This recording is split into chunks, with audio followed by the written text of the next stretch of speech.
Hello once again, everyone. So, as it may be evident by the menagerie of weapons I have, we're going to be talking a little bit about grip length and how it can affect in regards to manipulation of the blade. So I've got three different weapons here. I have my Lichtenauer longsword.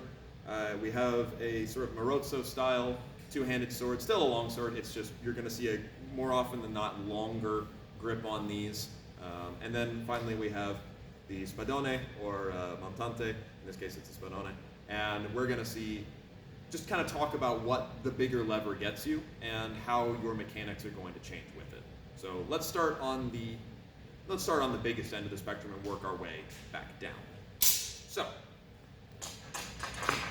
as might be most evident from a sword nearly as tall as me, with the bigger lever, it means that at my extension with my lead hand, this hand has to come back. Now you can hold a little bit closer together and get slightly different results, but more often than not, with a weapon of this size, just like with a polearm, you want some gap between your hands.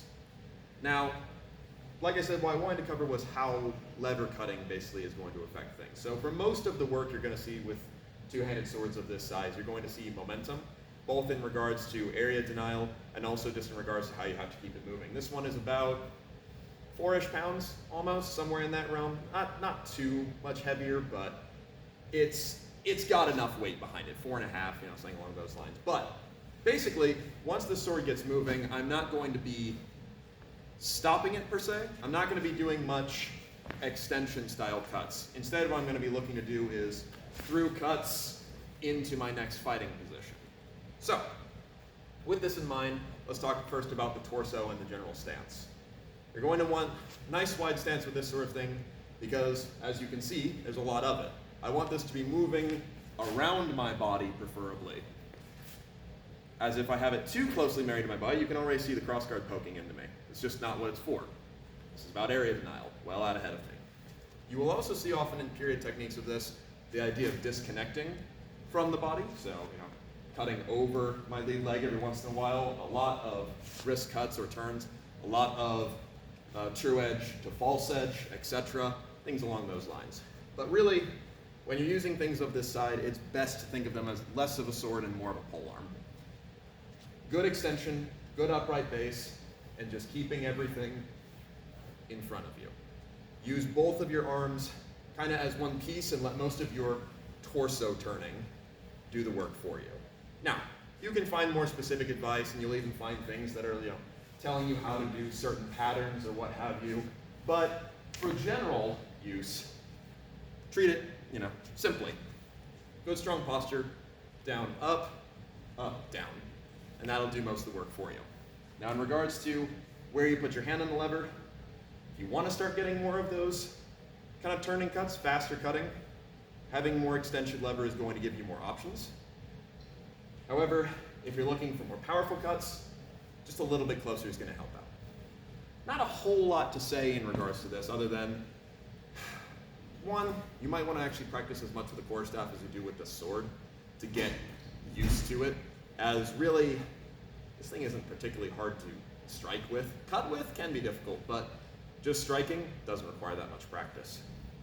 What you really want to, like I said, focus on is your torso and how it relates to the way you move, as opposed to what your arms specifically are doing. Or very quickly, you're going to blow out your shoulder doing this. So, moving down in size, let's start talking about the middle ground. Now when it comes to swords that have a longer proportional handle than one would expect, this is where you kind of start to find a little bit of both. I can absolutely still do the normal kind of fighting that I've got, but especially in regards to, your cut-arounds or things like that, there's actually a little bit of delay. So let's use this Verk, for example. That's a cut everyone knows very well. With a longer grip, it actually takes a little bit longer because I have to curl my wrists in more, which is why you don't see this with this side of sword. Instead, what you see a lot more of are stramazzone, wrist cuts with a much more upright posture. Because with this amount of lever, I don't really need to put as much of my body behind it. The reason I had to put so much of my body behind that is because it was a bigger sword. This, my posture's still there, but it can be a little bit more disconnected. those sorts of cuts. These sorts of actions are really going to do you very good, coupled with, once again, very surprising, kind of deceitful thrusts. Now, coupled with the fact that around about this period, you're going to see a sort of melding, just like, in early period, you have the one-handed swordsmanship reflects the two-handed swordsmanship. Same exact sort of thing here. For one-handed swordsmanship of this period, you're going to see a lot of distinctive postures. With this, you're going to see the same thing, just now that left hand is kind of adding to what the hip would be doing and supporting. So what you really want to be thinking about when using a longer handle sword of this is you're going to have more come-around time if you try to do very tight actions. So it is better to keep your guard relatively low and use that lever in place of those quick come-arounds. Now, another note, that does also give you a lot of stability in the thrust, which is quite nice. Now we get to smaller length handles. This feels really weird to hold after those two. But when we get to smaller length handles, now we've got a lot more of my body involved, because I have to. Not that I can't still do, lever style cuts, but because I've got such a tight center of rotation, it makes much more sense for me to use more of my shoulder. Things like your svirk, etc., or other techniques that are very tight, because now the blade is more what I'm manipulating as opposed to the handle. What I'll have with here is also a lot more stable engagement.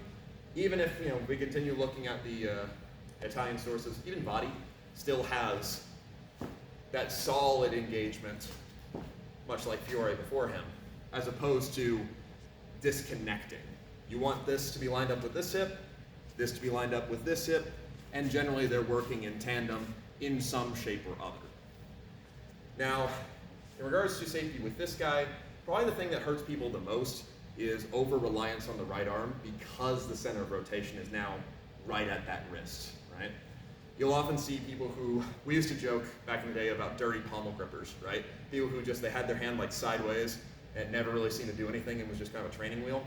With those, obviously, that's not the case. But with these, over-reliance on just my right arm, you're basically just doing one-handed cutting with a training wheel on. So what you want to think about with this shorter handle is just how much your left hand can do for you. With those, it kind of goes without saying because you're using the left hand a lot more to manipulate the big lever. Even though the lever's smaller, it can still do a lot of work for you. You just have to let it do so.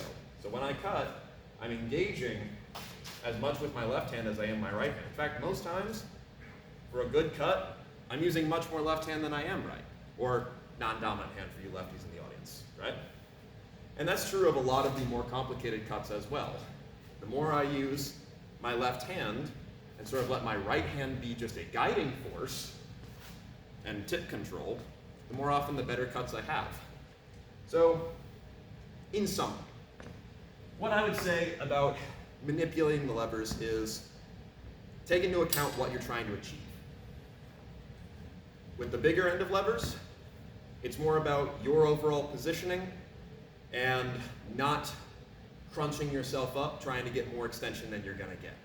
That's why the sword is big, so you don't have to worry about trying to force extension. It's also about letting much more of the, let's say, physicality of it come through, which is usually why this is shown as such a masterful weapon, is it's hard to use. With the medium length levers, you can kind of cut between them, You can use still quite a bit of body engagement, quite a lot of body support, but you can also not cheat, but let's say indulge in the ability to almost disconnect the sword from you a little bit more, which is really why I occasionally like using these for a bit of fun.